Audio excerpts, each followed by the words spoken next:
good. Thank you. I should put these on? Yes, please. Okay. You hear that? Ooh. Yes. Ready? And you talk in that one, Okay. and I talk in this one. Okay? Welcome back. You've been listening to WPWL 103.7 FM, Pawling Public Radio, and I'm your host, Dr. Nancy Iankowitz on Marcy's World. Thank you for sticking with me, and I have the wonderful experience right now of having Marji Zintz, Peaceful Parenting Whisperer. She is a coach and specializes in parent education. I'll just tell you a little bit more about her, especially for our listening audience who doesn't have the pleasure of seeing her sitting next to me. Her private practice is physically in Olive Bridge, New York, located in the Catskill Mountains, but she worked with parents all over the world. A mom and a retired La Leche League leader, she's been helping parents since 1996, working with a broad spectrum of parents whose children range in age from newborn to teenage and even older. In addition to being a professional parent whisperer and life coach, she's also a professional performing musician and has presented nationally, speaking on topics of parenting, home education, and music. Her approach incorporates a collaborative, solution-focused approach as she provides support and practical feedback to help clients effectively address a variety of parenting challenges. Marji works with her clients to assess what they already have in their parenting toolkit and helps them to figure out how well these tools are working. And she helps clients discard the ones that haven't been working so well, and she offers a variety of tools from which they choose in order to replace what doesn't work and with what does. So Marji offers a highly personalized program tailored to her clients and their particular concerns and issues. She's compassionate and understanding, works with her clients in a client-focused manner to help build on their strengths and attain personal growth as they are committed to achieving the best parenting that they can. So thank you for listening to all of that. And you know, there's so much more, but I just had to stop myself because I want to hear you. So, thank you for joining me here in the studio. I'm so happy to be here. Thank you for inviting me. You know, I was very, very impressed by your Facebook page, and I was so happy to finally meet you in person.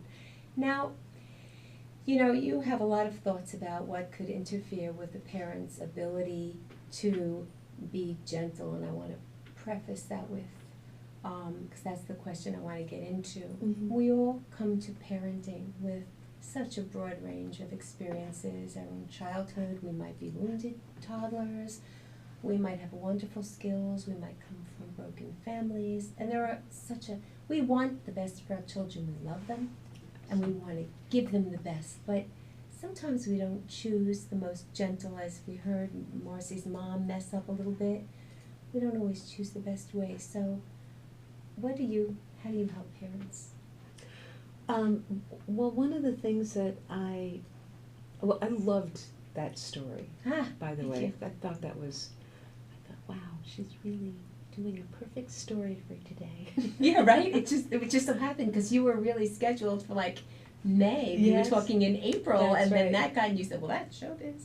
You were so sweet and gentle about it. Thank you for that. Well, this was really perfect. So there are a lot of things, as you said, that can interfere with a parent having access to their best selves in any given moment. Mm-hmm. And I don't care how well prepared, how knowledgeable, how much sleep the parent got the night before.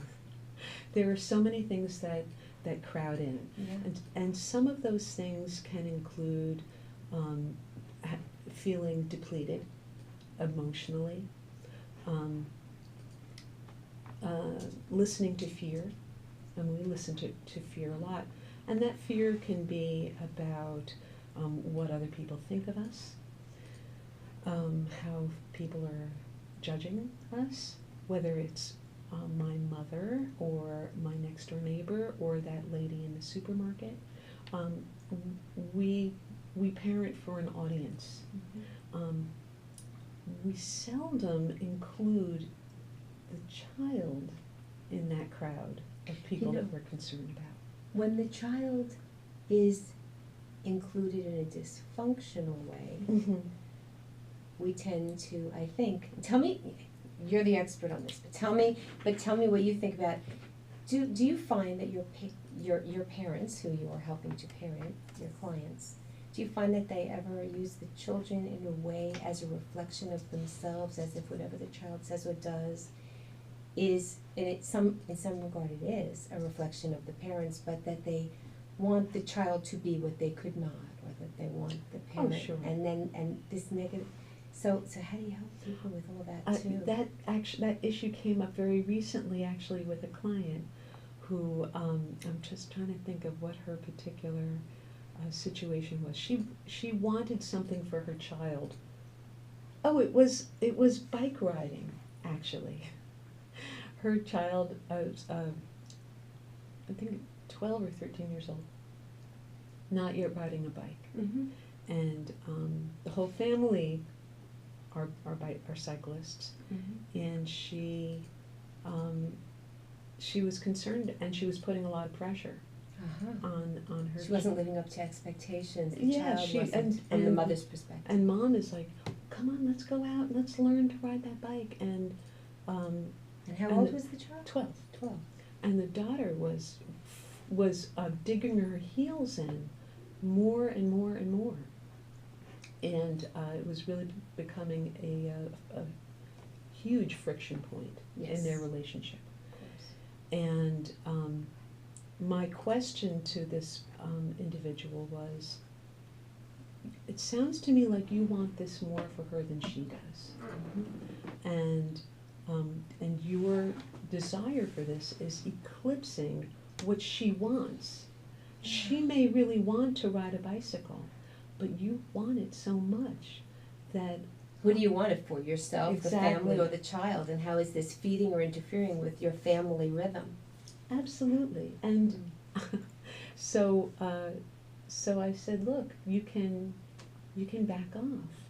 That's one of your choices. I mean, you can keep your foot on the pedal. We here. lose sight of those choices, and yet We if we do. embrace them, even if backing off, that's a choice. It's active. We're in control when we let go. Well, of course, because especially when we mindfully assess what our choices are, we're often very reactive as opposed to responsive, and I really distinguish the two. Wow, that's huge. That's a great reactive as opposed to responsive. I love that. Thank you. I think I made it up. Really? Yeah. Marji Zintz quote: "Be responsive, Chuck reactive." All right, here we go. Yes. You heard it here first. Yay. WPWL 103.7. Go ahead. So I distinguish the two because reactive comes really from that defensive crouch. You know, the fight or flight. And very emotional. It's very emotion based. It's mindless. Yes, sympathetic nervous system, fight, flight, Right adrenaline. on. Yep. And so, even when we're in the throes of an adrenaline surge, you know, even when we are feeling reactive, we can still recognize our hands shaking or the urge to raise our voices, and we can say, "Excuse me, I'm feeling, fill in the blank." And that's what reactive is all about, what we're feeling rather than responsive Of to course. what's in need of our Absolutely. something. And we can do a little bit of mindful breathing. We can take 90 seconds to just focus on our breath, not the story. Let the story just buzz in the background like a little hive of bees, and let the adrenaline dissipate, and then we have access to our thinking brain. Right, it's all becoming in touch with ourselves and our best selves. Yes, and when we get there, that's when, look, we're always modeling for our kids. Mm-hmm. Our children do what we do, not what we tell them to do. They resist what we tell them to do, but they will always do what we do. They do what we do. They don't do it. So, yeah. Okay. Yeah. Very important. It's so absolutely. And when we use heavy-handed approaches, when we're coercive, when we are conditional, we're modeling exactly that for our children. I like to ask my clients, what kind of adult do you hope your child grows to be? Mm-hmm. And we throw out a whole lot of wonderful, I like the people that we talk about, compassionate, generous, Yeah. honest, passionate, adventurous, Mm-hmm. all of those wonderful things. And yet, a lot of what we do on a day-to-day basis to manage short-term Yes. interactions undermines those goals. And that's the short-term, short-sighted, immediate gratification, dealing with our own issues in a dysfunctional way. Yeah. We have a whole list of questions that I don't even care if we get to. I know that Zach kind of saved me because of this whole thing, but I have so many other things that I would really like to tap into you as a resource on. And we probably should take a little bit of a break, just a short break. This is WPWL 103.7 FM. Do we actually have to go to music for a break, or is it just okay to do station identification? Station identification, so this is 103.7 Pawling Public Radio, and you're listening to Marcy's World. I'm Dr. Nancy Iankowitz, your host, here with Marji Zintz, our peaceful parenting whisperer. And at the end of this segment, we will be able to hear how we can tap into Marcy as a resource. Anyway, we're going to get right back to Marji right now. Did I say tap into Marcy as a resource? That was really not what I meant to say. I meant to say tap into Marji Zintz, our peaceful parenting whisperer, as a resource, and she will give us our contact information. But I do want to ask you, now that we've done our station identification, I do want to ask you about the dysfunctional, and I don't know if you embrace that term, but a family rhythm that has within it patterns that are really not healthy in terms of tapping into our highest, best selves. Mm-hmm. So if we have a family member who's struggling with addiction or heading towards recovery but not yet there, how do the different children adapt different roles? I thought that we started to talk about that privately, and if you wouldn't mind elaborating right now, how do you help parents help their children with what roles they choose? Oh, that's a really interesting question. Well, when we think about the family constellation, yes, people gravitate to different roles, and oftentimes parents reinforce those things unintentionally. And I can always hear when it's happening when I hear some key adverbs like always and never.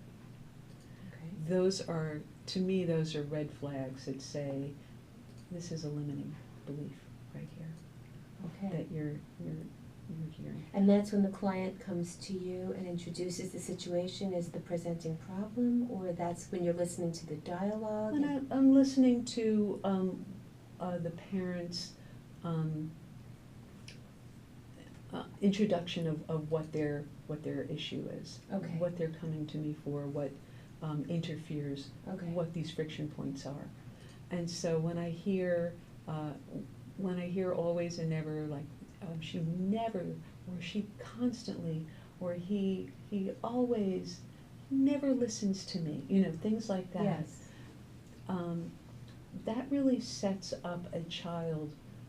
As I said right before the break, kids do what we do, not what we tell them to do. And one of the things that children do is they are listening to us, parents, for some idea about who they are, yes, and what they ought to do. along those lines and to that point, there's a story I was raised with, and that's the story of the Spirit Song. Are you familiar with this? It's a No, I Native am American not. tale. Just to cut to the chase, because I really do love listening to you, and I still have so much to learn. But just to tell you that women in a particular tribe go out with the very, very pregnant family member who's getting ready to give birth.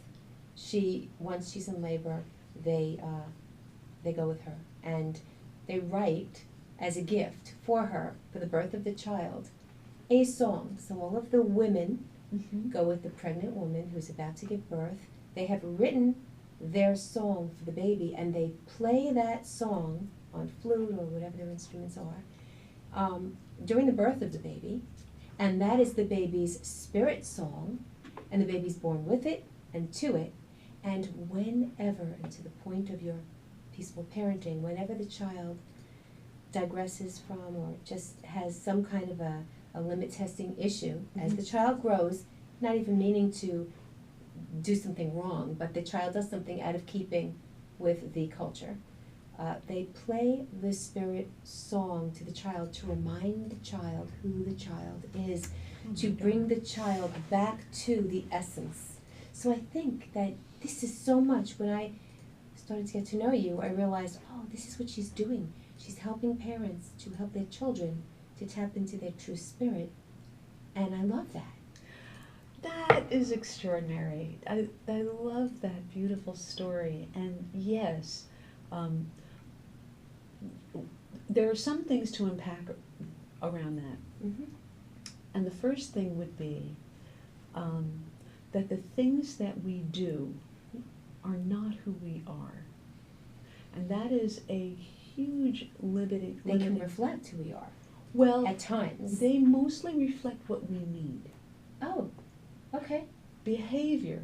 Yes. And I would go out on a limb here and say all behavior is communication. Oh, yes. I would agree with that. All communication. And of course for little kids, they're lousy communicators. I think of little kids as like smoke detectors. That's interesting. Tell me more. I will. Smoke detectors, when there's an urgent thing going on, a smoke detector makes a sound that is not pleasant. It doesn't lull you back to sleep. It doesn't make you say, oh, I love that smoke detector. It says, do something now, do something now, so do it's something a flag, now. it's a warning, it's an alarm, it's a symptom. It says heed, heed, heed, heed, and it won't shut up until you do something, and you take it seriously. So punishing a child who is the smoke detector is kind of like putting a Band-Aid on a gunshot wound. Kind of like that. It's like thinking that you can punish away a need. Or punish away, yes, if you don't mind my putting it in my words, that try to dissolve the symptom, which is really indicating that there's a deeper problem. Absolutely. So the child is bringing your attention to something the family needs. Yes, or the individual child needs.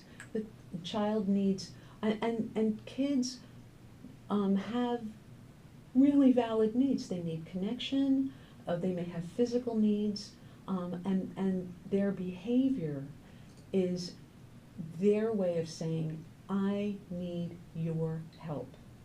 And to that point, think about all the needs that your children have and are expressing through their behavior. And we will right now take a very brief music break. And when we come back, we will hear more from Marji Zintz.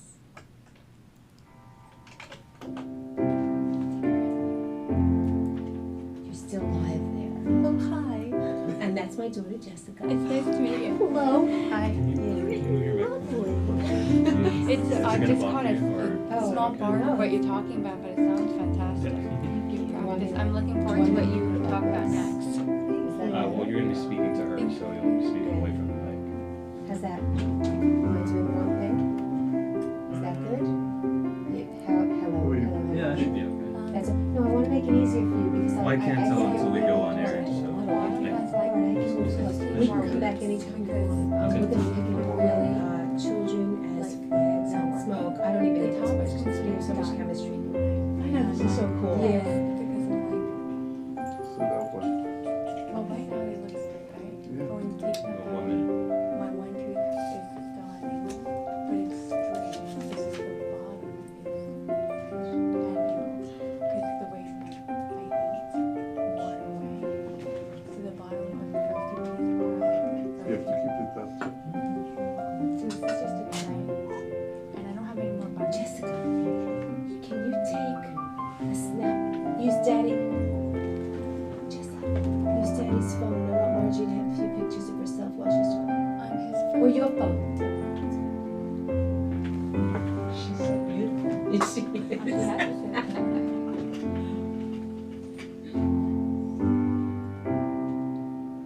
And then I'll take as you're And interactive. while we're talking too, so.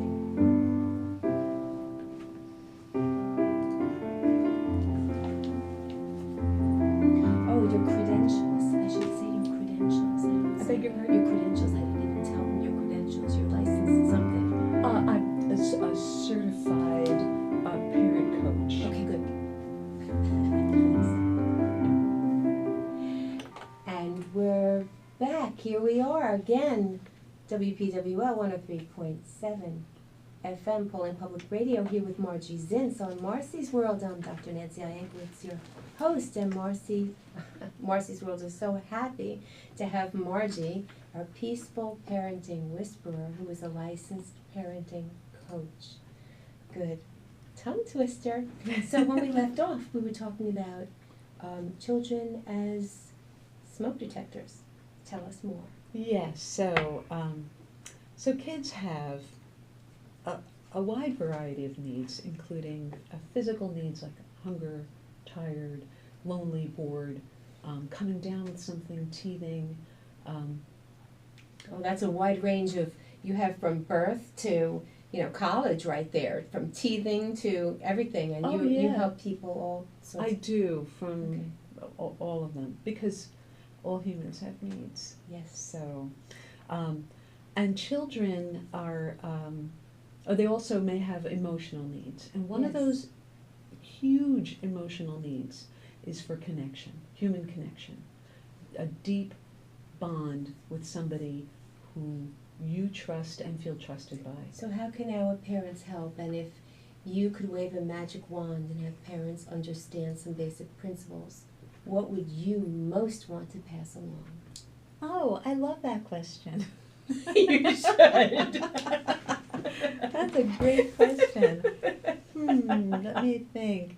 There are a bunch of things that I wish came in the Human Good. Owner's Manual, and some of those are that children are often struggling with very complicated feelings that they have no way of making sense of, and a lot of their behavior. And tell them too. Yeah, And them. Hi, these Listen. people.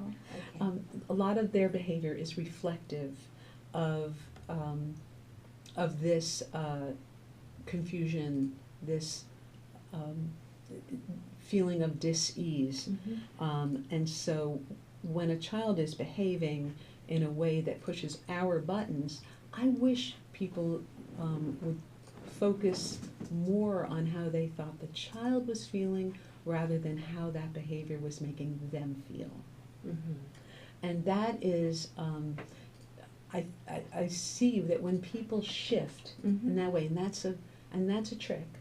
It's a thing that a person has to mindfully do. When they do that, everything changes. That goes right back to what you said about your reactive and responsive. Exactly. So you need you need to get the adrenaline out of the way so that you can get there. The deep breath. We've done that on Marcy's World. Deep breathing, just focusing in, out, until you feel Excellent. the shift. Yes. Also, we mentioned before that children use their behavior to communicate. And one of the things that a child will often communicate is that they have a lot of hurts that they're storing. Mhm. I kind of like to think of it like a trash bin, you know? Yes. And we keep stuffing in our unhappy feelings until our trash bin can't hold anymore. And when that trash bin gets so full that the next little morsel of trash or yucky disgustingness that goes in there, tantrum, meltdown. Just think about that for 2 seconds, and what about a parent who has a full trash bin coming into parenting the wounded toddler, the parent, the child, and the parent that's not acting like an adult? So how do you help people with that? Well, one of the best ways to help a person is to help them see that, Yeah. because there are a whole lot of ways that we rationalize and justify our own poor behavior Right. until we get real about it. Yes. And we start seeing it for what it is. I have a lot of hurts that I'm carrying, and I need... We all do. Absolutely. And I need to have a safe place, a safe person to speak to who I know will just listen, who won't advise me, who won't judge me, who won't tell me, who won't invalidate me, who won't say, oh, that's nothing to be upset about, or who won't say, oh, come on, grow up, who will just listen. Well, there's a theory that we have all the answers, and sometimes we need to vent so that we can reflect, because you can't play tennis by yourself. Sometimes you just need to, I mean, you could play against the wall, you know, but then you have to work twice as hard to try to get that ball. But if you can just toss something to somebody else, have them return it to you, and then you do it again, you hit it and you throw it, whatever it is, you're throwing something out there, and you can reflect on that journey of what it was that you expressed and get a greater insight into yourself. Do you make referrals for people to see I do. other? Yeah. Oh, absolutely. You help them build a wellness team, a mental health team. Yes. That's Yeah, excellent. it's really important. It's important to have a safe person. But a lot of times, that safe person is actually already there in your life, and you may not it could be your best friend, it could be your sister, it could be your brother, just somebody who will listen alertly, undistractedly, and that's what we can do for our children as well. In fact, a lot of people don't realize that. Well, you know, people tend to misunderstand that giving a child a timeout is giving them an opportunity to do just that. But isn't that missing the mark? How do you feel about timeouts? Oh, I'm glad you asked me. I actually, if Time Out were a product that you could buy at the store, it would have a warning label. Oh, thank you. I'm so happy you said that, because I didn't know what your answer was. Yeah, I made it up. I met a mom who said when she gets angry with her children, she gives herself a timeout. Absolutely. She says to the children, Mommy needs a timeout. And that's... Absolutely. So I'm going to read you my warning label that I made up. Go ahead. Okay, so a warning. Multiple studies have shown that repeated use of timeouts may result in lower self-esteem, poor emotional health overall, a tendency to engage in delinquent behavior when older, a tendency toward depression in older children, a greater focus on self-interest, a fear of attachment in adulthood, poor moral development, and studies have also shown that timeouts could leave children in a state of emotional distress even longer than a spanking. This is so important, and I'm holding it up now for our people who are viewing this. But I brought that for you. You can keep it if Thank you you. like. I'm going to take a snapshot and put it on my Facebook page. I think it's on your Facebook It page, is. and I think I shared it. Oh, But yeah. for anybody who wants to see what I just showed to any of the listeners who would like to have a visual on this, you can go to Peaceful Parent you go to the Facebook is Right. Peaceful Parenting Whisperer. You can also have www.peaceful, Peaceful, parent, Parent, whisperer.com. Okay, and we will definitely put that out on the Facebook page. Mm. Okay, so what is a good alternative to a Time timeout? in, time in. Time in. Time in is as simple as, I see you're struggling, let's go snuggle on the sofa. Deep Let's- breath, center yourself, get rid of the sympathetic, get into the parasympathetic, calm Mhm. yourself down. Okay. Absolutely, just connecting. Connect, connect, connect, connect. Excellent. Now, that's your alternative to a timeout. Mhm. And when parents are about to blow, you want them to know the difference between responsive and reactive, but what kind of tools do you give them to help that happen? I like nonviolent communication. Okay. So after a parent has recentered by doing some, for older kids, Mhm. it's good to get to give yourself some space. So for a younger kid, you don't want to walk away from a younger kid who's in crisis because that's very frightening to them, Yes. and they feel abandoned. It doesn't go so well. So you have to cool down in place, and you do that by mindful breathing. For an older child, I can say, I am feeling really intense right now. I need a few minutes. I'm going to go outside and just take a quick walk, and then when I come back, we can talk. So we give ourselves that kind of space, and when we come back, the approach needs to be collaborative. Our children are, I know you know this, but our children are people, and all people come with needs, opinions, desires, preferences that must be taken into consideration if